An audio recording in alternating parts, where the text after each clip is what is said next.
specific prediction to Donald Trump's face that is now coming perfectly true. I think we all need to bring more attention to the fact that Kamala made multiple very salient predictions that are manifesting perfectly into reality. And it's not because she's some sort of geopolitical genius who knows everything about Russia. It's because anybody with critical thinking skills can see that Donald Trump will get eaten for lunch by Vladimir Putin. He is getting eaten for lunch by Vladimir Putin, as Kamala Harris says. But there's one more prediction she makes throughout this clip that is very specific and has also come true over the past 24 hours. Kamala Harris brings up the fact that after Russia continues to wage their war in Ukraine, they will test the limits of NATO by attacking Poland, whether it's through drones or direct attacks. Kamala says they will then push the limits into Poland and you will do nothing, Donald Trump. Well, 1 year later, that is exactly what is happening. 24 hours ago, Poland shot down multiple drones over their territory, and they're calling it Putin testing the West. So he's doing exactly what Kamala Harris predicted both Putin and Trump would do. These are two rather predictable actors when you know how they think and what their intentions are, but Donald Trump can't read Putin, yet Putin can read Donald Trump. So what Putin's doing is testing the NATO alliance, testing the durability of these Western leaders, and really it does go downstream to Donald Trump. What will the leader of the United States do as we actually fly drones into Poland or Polish territory? That is what Vladimir Putin is asking, and thus far, we've seen a weak-ass response from the United States. NATO and countries in Europe, of course, understand the risk. They're over there. They have Russia looming over them. But Trump, on the other hand, still doesn't understand how things are escalating. We're going to break this down in just one moment, but before we dive into the Poland and Russia of it all, before we dig into Russia's insane actions, I do want to pause for a moment on a piece that Kamala Harris actually released this morning in The Atlantic. It's called The Constant Battle, and it's a really interesting excerpt from her book, 107 Days, that details the 107 days from the moment Biden dropped out to the moment the November election happened. Now, I'm not going to read the full article. You can find it in The Atlantic, and I'll link it below as well. But there are a few excerpts from this that are going super viral because Kamala Harris gives some insight into how the Biden admin ran, how her campaign was treated, how she viewed her campaign.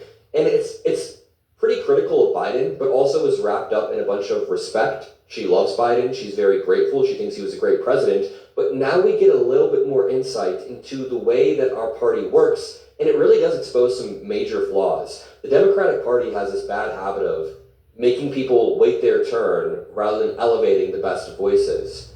The Democratic Party has some communication flaws that hurt new voices from coming up. There are so many hierarchical structures in the Democratic Party that need to be torn down. You see it right now with Zoran. So many people are scared in the Democratic Party. So many leaders are nervous to endorse Zoran Mamdani. By the way, we interviewed him before he was even the primary winner. We interviewed him months and months back. I've been a long-time supporter. But that's because we can actually recognize talented voices and elevate them. The point is, let's read this excerpt. So it starts off, Biden was about to give a speech after he dropped out, and Kamala Harris is meeting with emergency workers for a hurricane. It says, "In my life, I've seen over and over that it is often the people with the least who give the most. As I shook hands and thanked the police and emergency workers one by one, in each I saw a hero. The kind of person who answered a calling with a sense of duty of the well-being of people they've never met."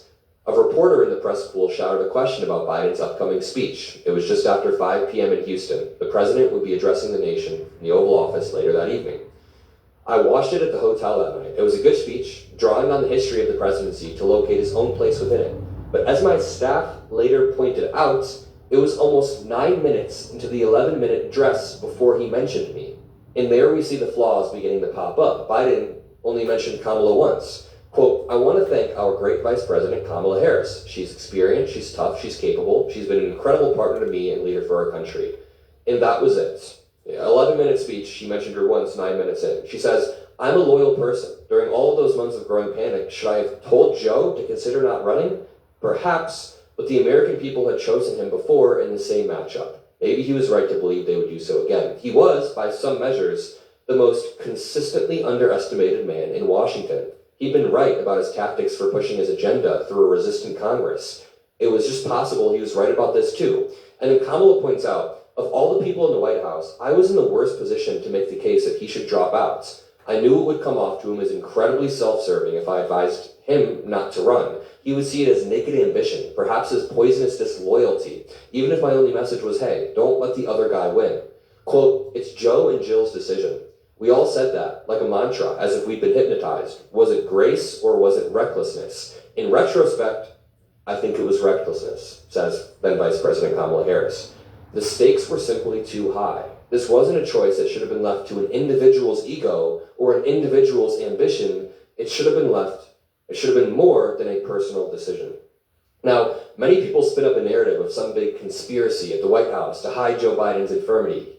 Here's the truth as I lived it, says Kamala Harris. Joe Biden was a smart guy with long experience and deep conviction, able to discharge the duties of president. On his worst day, he was more deeply knowledgeable, more capable of exercising judgment, and far more compassionate than Donald Trump on his best. But at 81, Joe got tired. That's when his age showed in physical and verbal stumbles. I don't think it's any surprise the debate debacle happened right after 2 back-to-back trips to Europe and a flight to the West Coast for a Hollywood fundraiser. I don't believe it was incapacity. If I believed that, I would have said so. As loyal as I am to President Biden, I am more loyal to my country. And you know, that is a very valid calculation. I think that President Biden, in retrospect, it's of course easier to analyze this a year later, but we should have had some form of primary. Anything to prevent what is happening in this Trump era. But it says, I was well aware of my delicate status. Lore has it that every outgoing chief of staff always tells the incoming president's chief of staff, rule number 1, watch the VP. Because I'd gone after him over busing in the 2019 primary debate, I came to the White House with what we lawyers call a, quote, rebuttal presumption. I had to prove my loyalty time and time again. When Fox News attacked me on everything from my laugh to my tone of voice to whom I dated in my 20s or claimed I was a DEI hire, the White House rarely pushed back with my actual resume. 2 terms elected district attorney, top cop in the second largest Department of Justice in the United States, senator representing 1 in 8 Americans by being a California senator. Lorraine Voles, my chief of staff, constantly had to advocate for my role at events. Quote, she's not going to stand there like a potted plant. Give her 2 minutes of remarks. Have her introduce the president. And I don't want to turn this into something it isn't, but it seems to me like the first female vice president still suffered from a lot of the things that females, go through in every workplace, which is having trouble advocating when there's a male-dominated environment of people who are constantly, being condescending or acting like you should just stand there and look pretty. That's what people used to say, or they still say that. So it's weird that this same sort of thing seems to have manifested. Maybe I'm overthinking it, but my mom talks a lot about women in the workplace and how it's an uphill battle to advocate for yourself and to be on the same page when men are always acting in a certain way. So it seems like, quote, she's not going to stand there and look like a potted plant. Give her 2 minutes of remarks. So they had to advocate for her. Quote, they had a huge comms team. They had Karine Jean-Pierre briefing the press from every day, but getting anything positive said about my work or my defense against untrue attacks was almost impossible. An example, in 2021, I was dispatched to the Elysee Palace to help reset our tattered relationship with France after we signed an Australia-UK-US security pact. Australia had agreed to buy submarines from France but scrapped the contract when we and the UK agreed to supply Australia with nuclear subs. This had caused tremendous friction. In our meeting, Macron and I warmed the chill by focusing on our many areas of cooperation, such as space exploration, climate change, transatlantic security, cybersecurity, the Indo-Pacific. On that trip, I was invited to the renowned Pasteur Institute. She says, I was speaking to the scientists there informally about how I wish politicians would follow the scientific method, testing a hypothesis and adjusting according to results, rather than coming in with the plan.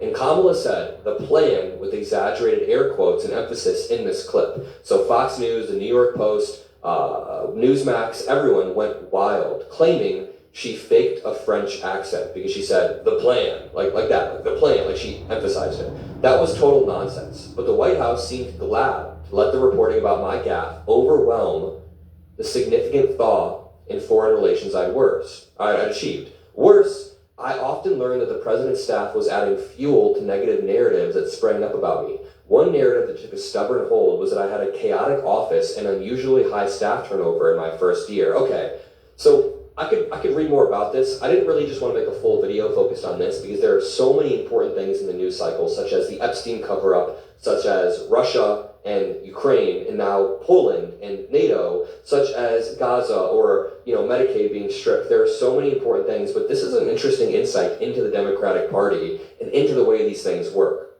Let me know what you guys think about that, but let's return to this. Polish Prime Minister Donald Tusk on Wednesday said the country's military had shot down Russian drones and entered its airspace during an attack on western Ukraine. The incident marks the first time a NATO member has directly engaged Russian assets, but Russian assets were in the airspace in the first place, which is wild. So there was an unprecedented violation of NATO treaties as Russian drones flew through the territory. Donald Trump has said nothing. 1 year ago, Kamala Harris called this exact thing out. Otherwise, Putin would be sitting in Kyiv with his eyes on the rest of Europe, starting with Poland. And why don't you tell the 800,000 Polish Americans right here in Pennsylvania how quickly you would give up for the sake of favor and what you think is a friendship with what is known to be a dictator who would eat you for lunch. Okay, Trump smiles there, but everything she said has come true perfectly.